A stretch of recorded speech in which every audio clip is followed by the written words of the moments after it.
সবাইকে শুভ সন্ধ্যা। এই মুহূর্তে আমি আছি শিয়ালদা স্টেশনে। আজকে জুন মাসের 18 তারিখ 2024। আমি তিস্তা তোরসা ট্রেন ধরবো, প্রায় 5 ঘন্টা লেট, তাও আশা ছাড়িনি। প্রচণ্ডভাবে ক্লান্ত। এবারে যাচ্ছি ঋষভ, লাভা আর ইচ্ছেদা। প্ল্যাটফর্মে ডিজিটাল ঘড়িতে টাইম দেখাচ্ছে 8টা 21।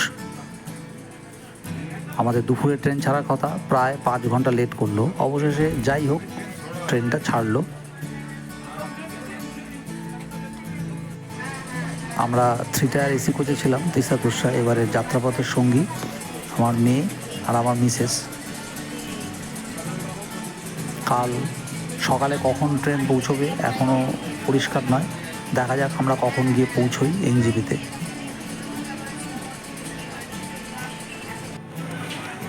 সকালে প্রায় 7টা 20-তে তিস্তা তোরসা এনজেপিতে এসে পৌঁছলো। আমরা বাইরে বেরিয়ে অপেক্ষা করছি এখন। আমাদের গাড়ির ড্রাইভার সঞ্জয় আসবে।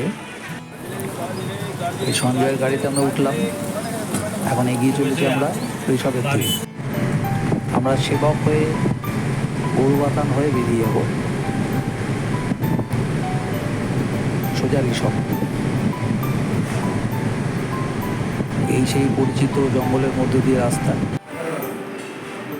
আমরা মাঝে সেবকের কাছে আমাদের গাড়ির যে ড্রাইভার আছে সঞ্জয়, তার হোটেলেই আমরা খেয়ে নিলাম একটু মোমো আর রুটি সবজি।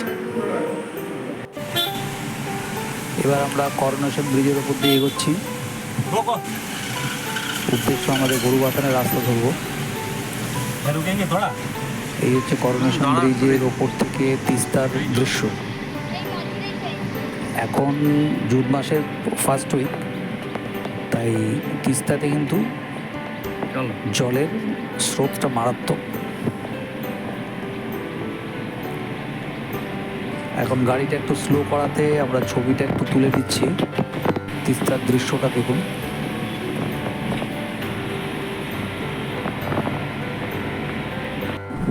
যাওয়ার পথে আমাদের পথে পড়লো একটা চেল নদী, তার ওপরে সেতু দিয়ে আমরা এগোচ্ছি।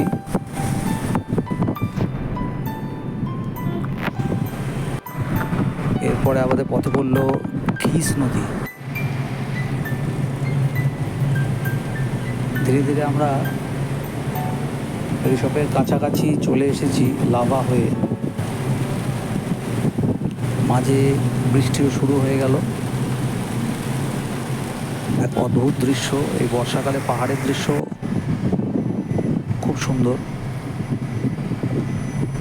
ঋষভের কাছাকাছি আসলে ঘন পাইন গাছের যে সারি, এটা দেখলে সত্যি মনটা ভীষণ ভালো হয়ে যায়।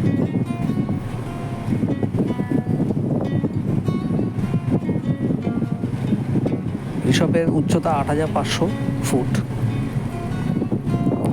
তাই জন্য এখানে একটু ঠান্ডাটা আছে, এখনও ঠান্ডাটা ফিল করা যাচ্ছে। একে পাইন গাছের এত ঘন জঙ্গল, ফলে এখানে মেঘের আনাগোনা অত্যন্ত বেশি। আমরা যথাসময়ে সোনাখাড়ি হোমস্টের কাছাকাছি চলে আসলাম। এই হোমস্টের ভেতরে প্রবেশ করে তার চারপাশের দৃশ্যটা দেখুন। অনেকটা প্রশস্ত জায়গা আছে।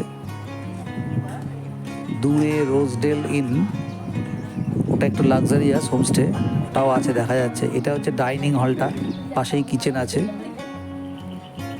আমাদের এই বাদিকে ওপরের দিকে কটেজগুলো আমরা বুক করেছি। এখানে পরপর 3টে ঘর আছে, আর এদিকে একটা সিঙ্গেল কটেজ আছে, এটাই আমরা বুক করেছি। পার হেড হিসেবে ওরা রেট নিল 1300 টাকা পার হেড পার ডে। এখান দিয়ে সিঁড়ি দিয়ে আমাদের উপরে উঠে আসতে হয়েছে। এখান থেকে দৃশ্যটাও খুব সুন্দর। এই হচ্ছে আমাদের ঘরের ভেতরটা। 3 বেড আছে, জানলা দুদিকে আছে, সুন্দর পর্দা দেওয়া, ওপরে সিলিং, দেয়াল সবই উডেন। চেয়ার আছে, টেবিল আছে, এদিকে একটা উইন্ডো আছে, এদিকে টয়লেট। খুব লাক্সারিয়াস না হলেও একটা কটেজ ফিল আছে, একটা হোমস্টে ফিল আছে।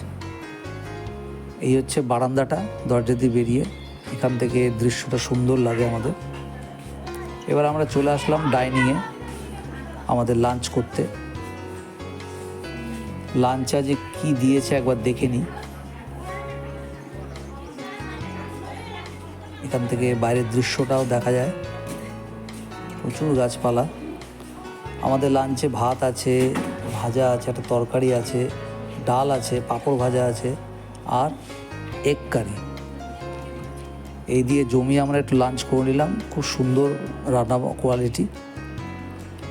বেরিয়ে আমরা লাঞ্চ করে নিয়ে একটু হোমস্টের চারিদিক ঘুরে দেখছি। এই সেই তথাকথিত তাদের তিব্বতী ধর্মের যে রঙিন যে ফ্ল্যাগগুলো। এবার আমরা আশপাশে হোমস্টের প্রচুর ফুলের গাছ দেখতে পাচ্ছি, বিভিন্ন রঙের। আর তার সঙ্গে হচ্ছে পাখির আওয়াজ। একটা জিনিস আমি এখানে এসে লক্ষ্য করলাম, ঋষভে কিন্তু পাখির আনাগোনা প্রচণ্ড বেশি, এবং প্রচুর বার্ড ওয়াচার যারা, তারা ক্যামেরা নিয়ে সারাদিন ঘুরে বেড়াচ্ছে। এই হোমস্টেতেও দেখলাম অনেকেই এসছেন, তারা প্রতিটি মুহূর্তে লক্ষ্য করে যাচ্ছেন পাখিদের গতিবিধি। আমিও কিছু দু একটা পাখির ছবি তুলতে পেরেছি আমার এই খুবই নগণ্য মোবাইলের ক্যামেরায়। পরে দেখাচ্ছে আপনাদের ভিডিওটি।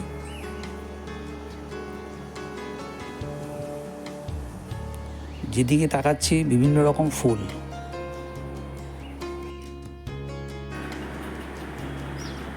ওই যে দূরে গাছের ওপরে একটা সরু ডালের ওপরে বসে আছে একটা পাখি।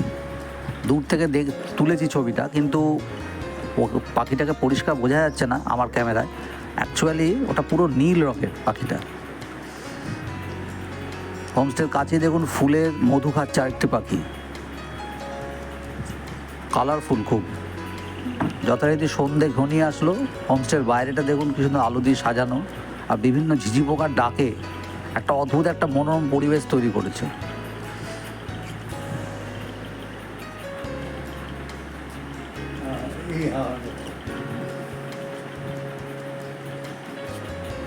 সুন্দর সাজানো লাইট দিয়ে।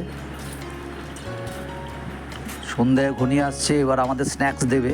স্ন্যাক্সে আজকে দিয়েছে আমাদের ভেজ পকোড়া আর চা, এবং কোয়ালিটি যথারীতি ভালো।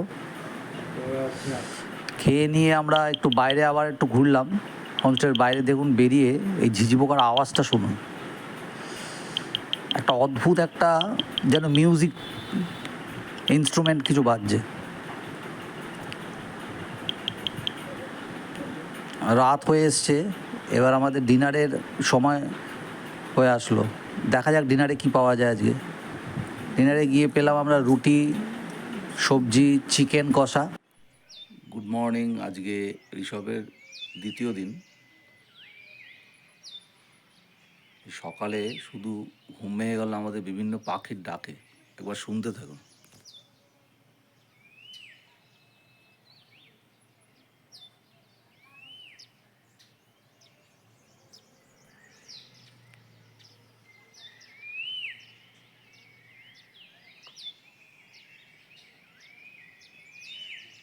প্রচুর পাখি এখানে, পাখিদের স্বর্গরাজ্য যেন।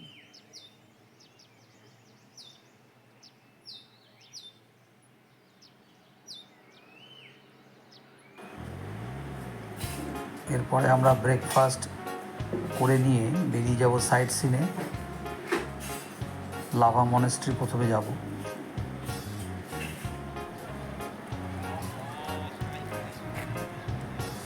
এই লাভা বাজারের একদম কাছেই আমরা দেখতে পাচ্ছি লাভা মনেস্ট্রির এন্ট্রান্স গেটটা। গেট দিয়ে ঢুকেই প্রথমেই চোখে পড়ে বড় ফলকটা। এখানে লেখা আছে মনেস্ট্রির আসল নামটা, কাগেয়ু থেকচেন লিং মনাস্ট্রি। ভিজিটিং আওয়ার্স দেওয়া আছে, সকাল 5:30 থেকে বিকেল 5:30 অবধি। এই মনাস্ট্রিটা 1987 সালে তৈরি হয়েছিল। এই ডান দিকের রাস্তা দিয়ে সোজা এগিয়ে গেলে একদম মনাস্ট্রির কোর্টইয়ার্ডটায় আমরা চলে আসছি।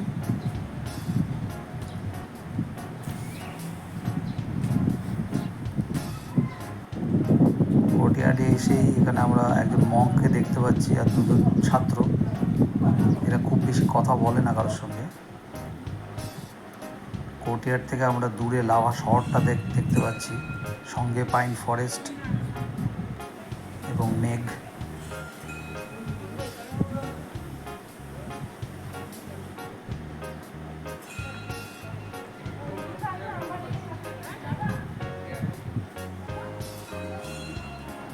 এই হচ্ছে দূরে স্তূপগুলো রয়েছে,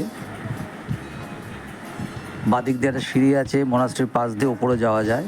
এখানে মনাস্ট্রিতে বেশ কিছু ছাত্র থাকার ব্যবস্থা আছে এখানে।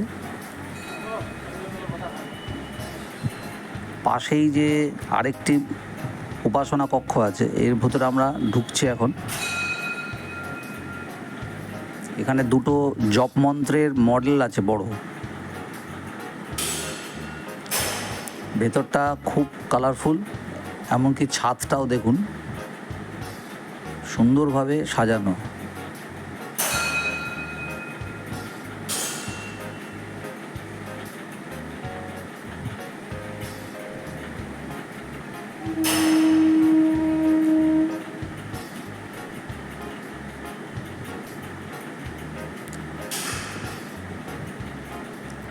দেবযানী জপমন্ত্রের মডেলটিকে একটু ঘুরিয়ে নিচ্ছে নিজের সৌভাগ্যের জন্য।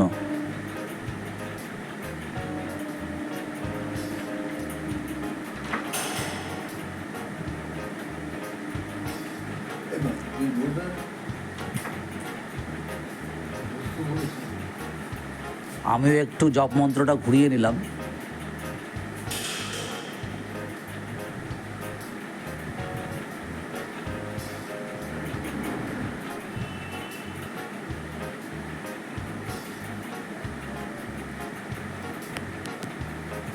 লাভা মনাস্ট্রি থেকে দূরে দেখা যায় লাভা হাই স্কুল, ওই বিল্ডিংটা।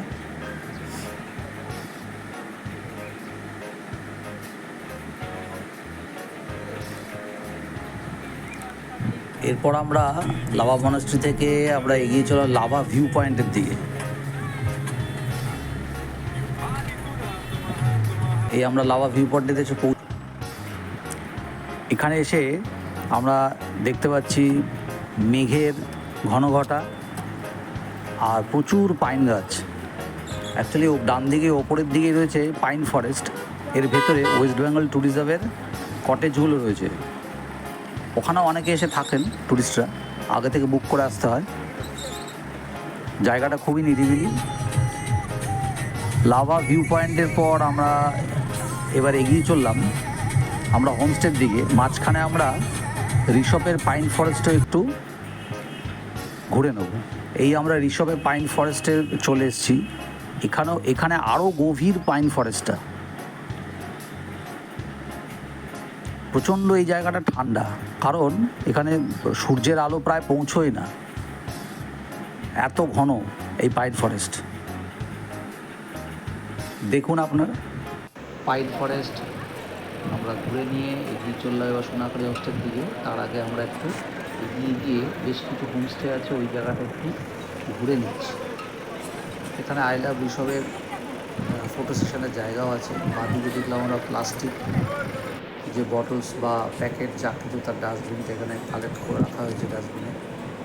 এছাড়া প্রচুর হোমস্টের আমরা সাইনবোর্ড দেখতে পাচ্ছি, যেমন এখানে দেখা যাচ্ছে একটা paradise homestay Rishabh,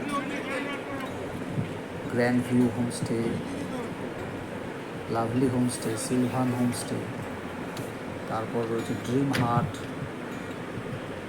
pink Floyd resort homestay. আমরা আই লাভ ঋষভের এখানে কিছু ফটো সেশন করে নিয়ে আমরা সোনাখালি হোমস্টের দিকে এগিয়ে চললাম। গিয়ে আমরা ওখানে লাঞ্চ খেয়ে নিলাম। লাঞ্চে ছিল আলু ভাজার তরকারি, ভাত, ডাল আর ডিমের ঝোল। খেয়ে নিয়ে আমরা একটু বিশ্রাম করে নিলাম। এরপর সন্ধ্যাবেলায় যথারীতি আমরা স্ন্যাক্স খেয়ে একটু আশপাশ ঘুরে নিলাম। দেখুন সোনাখালি হোমস্টের রাত্রে সাজানো দৃশ্যটা। এরপর ডিনারে আমাদের ডাক পড়লো। ডিনারে ছিল রুটি, চিকেন, আলু ভাজা। আজকে আমরা ডিনারটা তাড়াতাড়ি খেয়ে নিয়ে শুয়ে পড়বো, কারণ আগামীকাল আমরা ঋষভ ছেড়ে বেরিয়ে যাবো ইচ্ছে করবো।